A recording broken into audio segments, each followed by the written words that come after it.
ನಮಸ್ಕಾರ, ಸುದ್ದಿ ಸಮಯಕ್ಕೆ ಸ್ವಾಗತ. ಇದು ಲೋಕಲ್ ಎಕ್ಸ್ಪ್ರೆಸ್. ನಾನು ಮಹಾರುದ್ರ ಡಾಕುಳಿಗಿ. ಇದೀಗ ಮುಖ್ಯಾಂಶಗಳು. ಬೀದರ್ನಲ್ಲಿ ಸಂತ ಸೇವಾಲಾಲರ 283ನೇ ಅದ್ದೂರಿ ಜಯಂತಿ ಉತ್ಸವ ಆಚರಣೆ. ಜಯಂತಿಯ ಶುಭ ಕೋರಿದ ಶ್ರೀ ಮೋತಿಲಾಲ್ ಲಮಾಣಿ. ಬೀದರ್ನಲ್ಲಿ ರಹಬರ್ ಫೌಂಡೇಶನ್ ವತಿಯಿಂದ ಬಡ ವ್ಯಾಪಾರಿಗಳಿಗೆ ಠೇಲಾ ಬಂಡಿ ವಿತರಣೆ. ಬಡವರ ಅಭಿವೃದ್ಧಿಯೇ ಫೌಂಡೇಶನ್ನ ಪ್ರಮುಖ ಉದ್ದೇಶ. ಮೊಹಮ್ಮದ್ ಆಯಾಜ್ ಉಲ್ ಹಕ್. ಬೀದರ್ನ ಆಶ್ರಮ್ ಬಾಪೂಜಿ ಸೇವಾ ಕೇಂದ್ರದಲ್ಲಿ ಮಾತಾ ಪಿತೃ ದಿನಾಚರಣೆ. ಶಾಲಾ ಕಾಲೇಜುಗಳಲ್ಲಿ ಅಧ್ಯಾತ್ಮದ ಬೋಧನೆಯಾಗಬೇಕು. ಡಾಕ್ಟರ್ ಸುರೇಂದ್ರ ರೋಡೆ. ವಾರ್ತೆಗಳ ವಿವರ. ಸಂತ ಸೇವಾಲಾಲರ 283ನೇ ಜಯಂತಿಯ ಉತ್ಸವವನ್ನು ಬೀದರ್ನಲ್ಲಿ ಅದ್ಧೂರಿಯಾಗಿ ಹಮ್ಮಿಕೊಳ್ಳಲಾಗಿತ್ತು. ಈ ಕುರಿತು ಶ್ರೀ ಮೋತಿಲಾಲ್ ಲಮಾಣಿಯವರು ಮಾತನಾಡಿ, ಸಂತ ಸೇವಾಲಾಲರು ಈ ಸಮಾಜಕ್ಕೆ ಉತ್ತಮ ಕೊಡುಗೆಯನ್ನು ನೀಡಿದ್ದಾರೆ. ಬಂಜಾರ ಸಮಾಜವು ಕೋವಿಡ್ ನಿಯಮಗಳೊಂದಿಗೆ ಅತ್ಯಂತ ಸರಳವಾಗಿ ಸಂತ ಸೇವಾಲಾಲರ ಜಯಂತಿಯನ್ನು ಆಚರಣೆ ಮಾಡಿದ್ದೇವೆ. ನಮ್ಮ ಸಮಾಜ ಮೊದಲಿನಿಂದಲೂ ಶಾಂತಿ ಸಮಾಧಾನಕ್ಕೆ ಮಹತ್ವ ನೀಡಿದೆ. ನಮ್ಮ ಸಮಾಜದ ವತಿಯಿಂದ ಇಡೀ ರಾಜ್ಯದ ಹಾಗೂ ದೇಶದ ಜನತೆಗೆ ಶುಭಾಶಯಗಳನ್ನು ಕೋರಿದರು. ಸಮಾಜದ ಪ್ರಮುಖರಾದ ಶ್ರೀ ಬಸವರಾಜ್ ಪವಾರ್ ಅವರು ಮಾತನಾಡಿ, ಪ್ರಾಚೀನ ಕಾಲದಿಂದಲೂ ಬಂಜಾರ ಸಮಾಜದ ಮಹತ್ವ ಭಾರತದಲ್ಲಿ ತುಂಬ ಇದೆ. ನಮ್ಮ ಭಾಷೆ, ಸಂಸ್ಕೃತಿ ಮತ್ತು ಇತಿಹಾಸ ತುಂಬ ಇದೆ. ಸಂತ ಸೇವಾಲಾಲರು ನಮ್ಮ ಸಮಾಜಕ್ಕಾಗಿ ಸಾಕಷ್ಟು ತ್ಯಾಗ ಮಾಡಿದ್ದಾರೆ. ಇಂದು ಸರ್ಕಾರದ ನಿಯಮಗಳನ್ನು ಪಾಲನೆ ಮಾಡುತ್ತಾ ಆಚರಣೆ ಮಾಡಿದ್ದೇವೆ. ಕೋವಿಡ್ಗಿಂತ ಮೊದಲು ಸೇವಾಲಾಲರ ಜಯಂತಿ ಅದ್ದೂರಿಯಾಗಿ ಆಚರಣೆ ಮಾಡುತ್ತಿದ್ದೆವು. ಆದರೆ ಇಂದು ಕೊರೋನಾ ಮಹಾಮಾರಿಯಿಂದ ಜಯಂತಿ ಸರಳವಾಗಿ ಆಚರಣೆ ಮಾಡುತ್ತಿದ್ದೇವೆ. ಸಮಾಜದ ಎಲ್ಲ ಬಾಂಧವರಿಗೆ ಹಾಗೂ ನಾಡಿನ ಸಮಸ್ತ ಮಹಾಜನತೆಗೆ ಶುಭಾಶಯಗಳನ್ನು ಕೋರಿದರು. ಲಿಖಿತ ರೂಪದಲ್ಲಿ ನಮ್ಮ ಭಾಷೆ ಇಲ್ಲದಿದ್ದರೂ ನಮ್ಮ ಸಂಸ್ಕೃತಿ ಪರಂಪರೆ ಭಾರತದ ಇತಿಹಾಸದಲ್ಲಿ ವೈಶಿಷ್ಟ್ಯತೆಯನ್ನು ಪಡೆದುಕೊಂಡಿದೆ ಎಂದು ಪವಾರ್ ಅವರು ಹೇಳಿದರು. ಇದೇ ಸಂದರ್ಭದಲ್ಲಿ ನೂರಾರು ಸಂಖ್ಯೆಯಲ್ಲಿ ಬಂಜಾರ ಸಮಾಜದ ಪ್ರಮುಖರು ಜಯಂತಿ ಉತ್ಸವದಲ್ಲಿ ಪಾಲ್ಗೊಂಡಿದ್ದರು.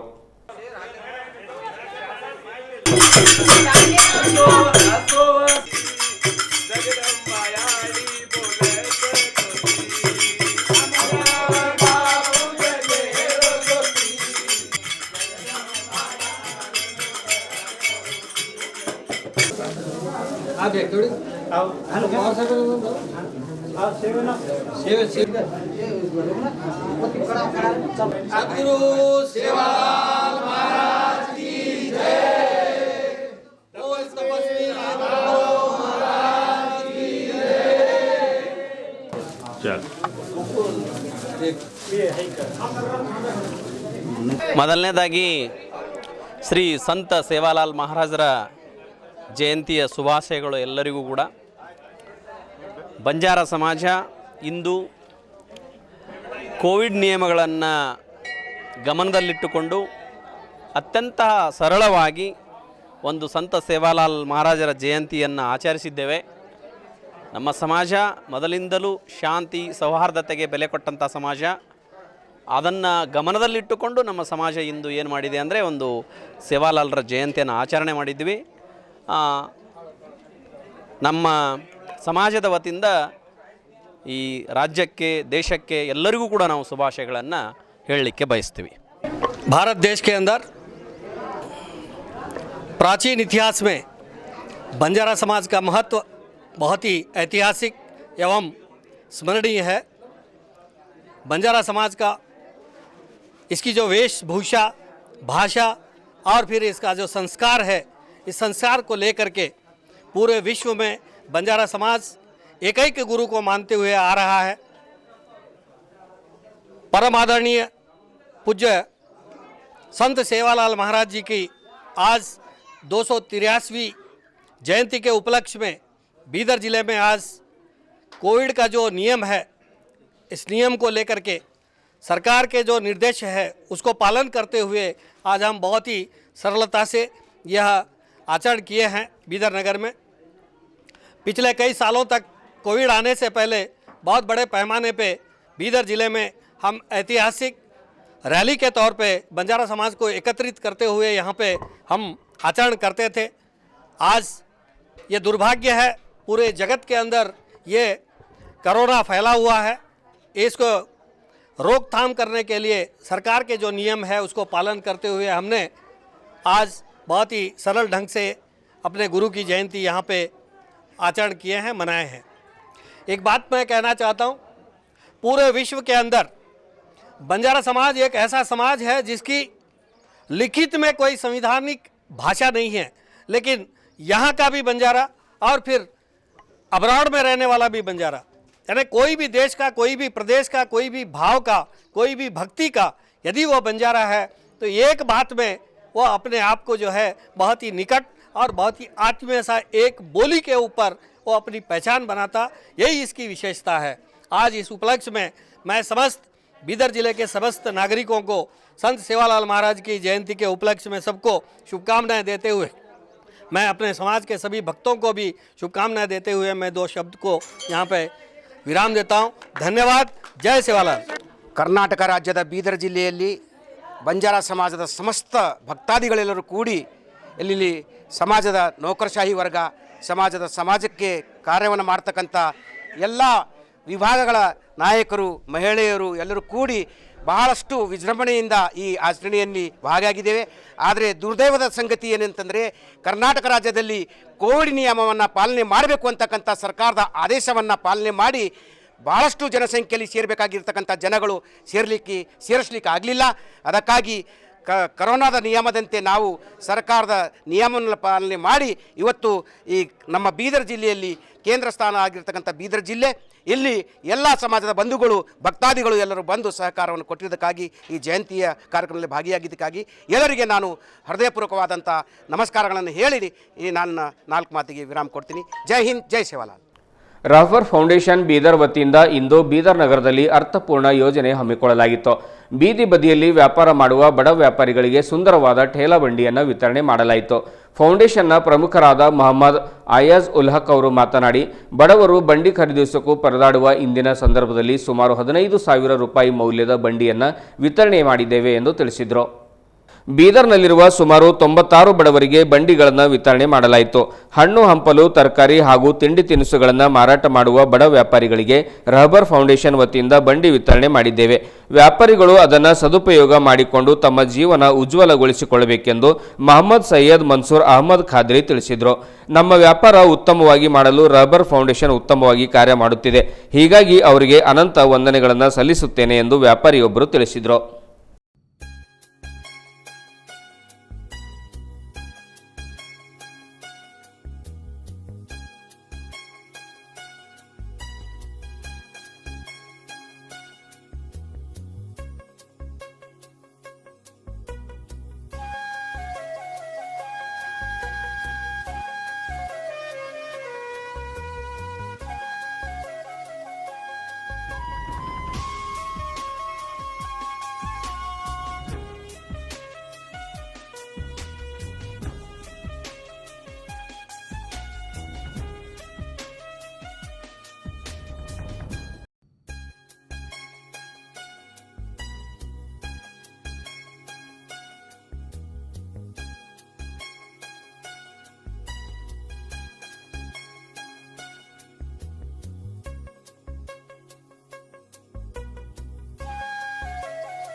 ये जो प्रोग्राम रखा गया है रहबर फाउंडर के साबिर साहब और सफ़ा बैतुल माल के ऑल इंडिया सदर गयास अहमद रशादी की दिलचस्पी थी। वो लोगों, गरीब लोगों तक, मुस्तहक लोगों तक इमदाद करें, किस तरीके से करें, वो रहबर फाउंडर के साथ लेकर 96 करीब 100 को 4 बंडियाँ गरीबों में तकसीम किया गया है। 100 हर बंडी की कीमत कम से कम 15,000 रुपये है। और सभी जिनको भी ये तो दिया गया है उनसे ये कहा गया है कि इसको फ़रोख्त नहीं करना, आप बेचना नहीं, आप अपना आप खुद के कारोबार से वो कीजिए, आप पैसे कमाइए, आप फिर आने वाले दिनों तक आप किसी से लेने के काबिल नहीं रहेंगे इंशाअल्लाह। इतना बात कहते हुए मैं बात ख़त्म करता हूँ। जज़ाकल्लाह खैर। बिस्मिल्लाहिर्रहमानिर्रहीम। अल्हम्दुलिल्लाह, अल्लाह का एहसान अज़ीम है कि अल्लाह ताला ने हम तमाम को इस बात की तौफीक दी कि गरीबों के लिए कुछ करें। रहबर फाउंडेशन और सफ़ा बैतुल माल की जानिब से आज गरीब ठेला बंडी वालों में यहाँ बीदर में 96 बंडियाँ यानी 96 पुशकार्ट्स जो है ना तकसीम हुए हैं।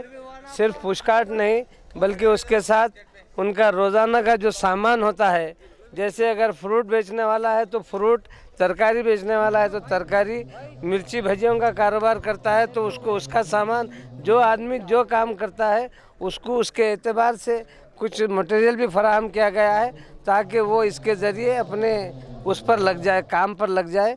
और अल्लाह ताला से दुआ है कि जो मुखैर हजरात इसमें ताउन किए हैं, अल्लाह ताला उन्हें दिन दोगुनी रात चौगुनी तरक्की अता करे, उनके कारोबार में बरकत दे।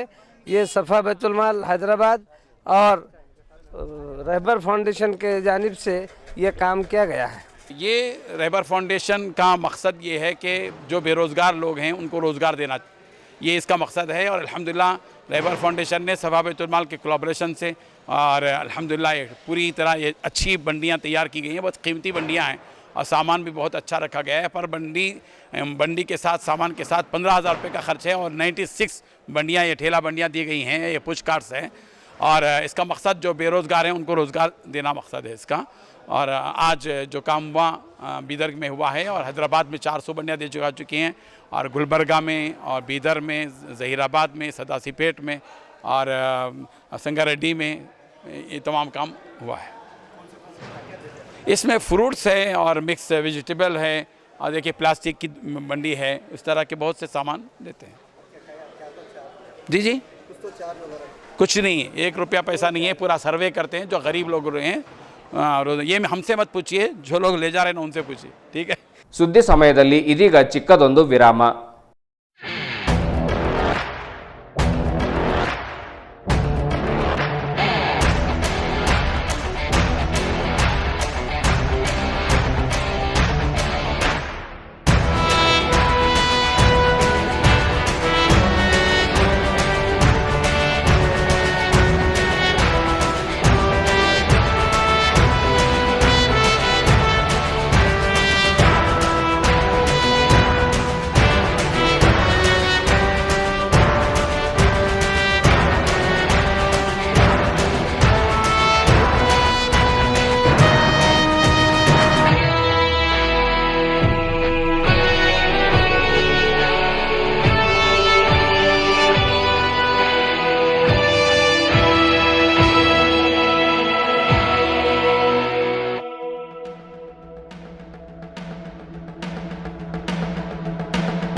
ವಿರಾಮದ ನಂತರ ಮತ್ತೆ ಸುದ್ದಿ ಸಮಯ ವಾರ್ತೆಗಳಿಗೆ ಸ್ವಾಗತ. ಇವತ್ತಿನ ಶಾಲೆ ಕಾಲೇಜುಗಳಲ್ಲಿ ಅಧ್ಯಾತ್ಮದ ಶಿಕ್ಷಣ ನಿಲುಗಡೆಗೊಳಿಸಿ ಬರೀ ತಾಂತ್ರಿಕ ಶಿಕ್ಷಣ ನೀಡಲಾಗುತ್ತಿದೆ. ಹಿಂದಿನ ಗುರುಕುಲ ಪದ್ಧತಿಯಲ್ಲಿ ಇವೆರಡಕ್ಕೂ ಸಮಾನ ಆದ್ಯತೆ ಇತ್ತು. ಹಾಗಾಗಿ ಅಲ್ಲಿ ಕಲಿತವರು ಮಹಾತ್ಮರಾಗಿರುತ್ತಿದ್ದರು, ಪುಣ್ಯ ಪುರುಷರಾಗುತ್ತಿದ್ದರು, ಯೋಗಿ ಪುರುಷರಾಗುತ್ತಿದ್ದರು. ಹಾಗಾಗಿ ಆದರ್ಶ ರಾಷ್ಟ್ರ ಮತ್ತು ಆದರ್ಶ ಸಮಾಜ ನಿರ್ಮಾಣಕ್ಕಾಗಿ ನಾವಿಂದು ಶಾಲಾ ಕಾಲೇಜುಗಳಲ್ಲಿ ಹಿಂದಿನಂತೆ ಆಧ್ಯಾತ್ಮಿಕ ಶಿಕ್ಷಣಕ್ಕೆ ಚಾಲನೆ ಕೊಡಬೇಕಾದುದು ಸಮೃದ್ಧ ಮತ್ತು ಸಶಕ್ತ ರಾಷ್ಟ್ರ ನಿರ್ಮಾಣಕ್ಕಾಗಿ ಅತ್ಯವಶ್ಯಕವಾಗಿದೆ ಎಂದು ಜಿಲ್ಲೆಯ ಹೆಸರಾಂತ ವೈದ್ಯರಾದ ಡಾಕ್ಟರ್ ಸುರೇಂದ್ರ ರೋಡೆಯವರು ಹೇಳಿದರು. ಅವರು ಬೀದರ್ನ ಯೋಗ ವೇದಾಂತ ಸೇವಾ ಸಮಿತಿಯವರು ಆಕ್ಸಿಸ್ ಬ್ಯಾಂಕ್ ಹತ್ತಿರದ ಸಾಯಿ ಕಾಂಪ್ಲೆಕ್ಸ್ನ ಆಶಾರಾಮ್ ಬಾಪೂಜಿ ಸೇವಾ ಕೇಂದ್ರದಲ್ಲಿ ಹಮ್ಮಿಕೊಂಡ ಮಾತಾ ಪಿತೃ ಪೂಜನಾ ದಿವಸ ಕಾರ್ಯಕ್ರಮದಲ್ಲಿ ವಿಶೇಷ ಉಪನ್ಯಾಸವಿತ್ತು ಮಾತನಾಡುತ್ತಿದ್ದರು. ಮಕ್ಕಳ ಬೆಳವಣಿಗೆಯಲ್ಲಿ ತಂದೆ ತಾಯಿಗಳ ಪಾತ್ರವೇ ಮುಖ್ಯವಾಗಿರುತ್ತದೆ. ಶಿವಾಜಿ, ಗಾಂಧೀಜಿ, ವಿವೇಕಾನಂದರಂತಹ ಮಹಾತ್ಮರ ಬೆಳವಣಿಗೆಯಲ್ಲಿ ತಂದೆ ತಾಯಿಗಳ ಪಾತ್ರವೇ ಮುಖ್ಯವಾಗಿದೆ ಎಂಬುದು ಮಹಾತ್ಮಕರ ಚರಿತ್ರೆಯಿಂದ ಮನದಟ್ಟಾಗುತ್ತದೆ. ಅಂತಹ ಮಹಾನುಭಾವ ತಂದೆ ತಾಯಿಗಳ ಆದರ್ಶಗಳನ್ನು ಇಂದಿನ ತಂದೆ ತಾಯಂದಿರು ಅಳವಡಿಸಿಕೊಂಡು ಮಕ್ಕಳಿಗಾಗಿ ದಿನದಲ್ಲಿ ತಮ್ಮ ಸಮಯ ಮೀಸಲಿಟ್ಟು ಸುಸಂಸ್ಕೃತ ಮಕ್ಕಳನ್ನು ರೂಪಿಸಬೇಕೆಂದು ಹೇಳಿದರು. ಕಾರ್ಯಕ್ರಮದಲ್ಲಿ ತಂದೆ ತಾಯಿಗಳ ಪೂಜೆಯನ್ನು ಮಕ್ಕಳು ಶಾಸ್ತ್ರೋಕ್ತವಾಗಿ ಶ್ರದ್ಧಾಭಕ್ತಿಯಿಂದ ನೆರವೇರಿಸಿದರು. ಮಹಾಮಂಗಳಾರತಿ ಮತ್ತು ಮಹಾಪ್ರಸಾದ ವ್ಯವಸ್ಥೆಗಳು ಸಂಪನ್ನಗೊಂಡವು. ಕಾರ್ಯಕ್ರಮದಲ್ಲಿ ಸಂಜು ಪಾಟೀಲ್ ನೆಮ್ತಾಬಾದ್, ರೇವಣ್ ಸಿದ್ದ ಮಾಲ್ಖೇಡ, ಡಾಕ್ಟರ್ ಸೋಮಶೇಖರ್ ಹೋಗ್ತಾಪುರ್, ಆನಂದ್ ಬಾವ್ಗಿ, ಅಶೋಕ್ ಧಾರಾ, ಕೀರ್ತಿವರ್ಧನ್, ದೇವಾನಂದ್ ಗೌರ್ಶೆಟ್ಟಿ, ಬಸವರಾಜ್ ದಿಲೀಪ್, ಪೋಸ್ಟ್ಮನ್, ಗುರುನಾಥ್ ಸುಭಾಸ್ ರೆಡ್ಡಿ, ಭಜರಂಗ್ ಠಾಕೂರ್, ಅವಿನಾಶ್ ಹೊಲ್ಸುರೆ, ದತ್ತು ಮಡಿವಾಳ್, ಸಂತೋಷ್ ಮಡಿವಾಳ್ ಸೇರಿದಂತೆ ಅನೇಕರು ಪಾಲ್ಗೊಂಡಿದ್ದರು. ಕೊನೆಯಲ್ಲಿ ಮತ್ತೊಮ್ಮೆ ಮುಖ್ಯಾಂಶಗಳು. ಬೀದರ್ನಲ್ಲಿ ಸಂತ ಸೇವಾಲಾಲರ 283ನೇ ಅದ್ಧೂರಿ ಜಯಂತಿ ಉತ್ಸವ ಆಚರಣೆ. ಜಯಂತಿಯ ಶುಭ ಕೋರಿದ ಶ್ರೀ ಮೋತಿಲಾಲ್ ಲಮಾಣಿ. ಬೀದರ್ನಲ್ಲಿ ರಹಬರ್ ಫೌಂಡೇಶನ್ ವತಿಯಿಂದ ಬಡ ವ್ಯಾಪಾರಿಗಳಿಗೆ ಠೇಲಾ ಬಂಡಿ ವಿತರಣೆ. ಬಡವರ ಅಭಿವೃದ್ಧಿಯೇ ಫೌಂಡೇಶನ್ನ ಪ್ರಮುಖ ಉದ್ದೇಶ. ಮೊಹಮ್ಮದ್ ಆಯಾಜ್ ಉಲ್ ಹಕ್. ಬೀದರ್ನ ಆಶಾರಾಮ್ ಬಾಪೂಜಿ ಸೇವಾ ಕೇಂದ್ರದಲ್ಲಿ ಮಾತಾ ಪಿತೃ ದಿನಾಚರಣೆ. ಶಾಲಾ ಕಾಲೇಜುಗಳಲ್ಲಿ ಅಧ್ಯಾತ್ಮದ ಬೋಧನೆಯಾಗಬೇಕು. ಡಾಕ್ಟರ್ ಸುರೇಂದ್ರ ರೋಡೆ. ಇದುವರೆಗೂ ಸುದ್ದಿ ಕೊಟ್ಟಿರುವ ನಾನು ಮಹಾರುದ್ರ ಡಾಕುಳಿಗಿ. ಮತ್ತೆ ಮುಂದಿನ ವಾರ್ತೆಗಳೊಂದಿಗೆ ಭೇಟಿಯಾಗೋಣ. ವಂದನೆಗಳು.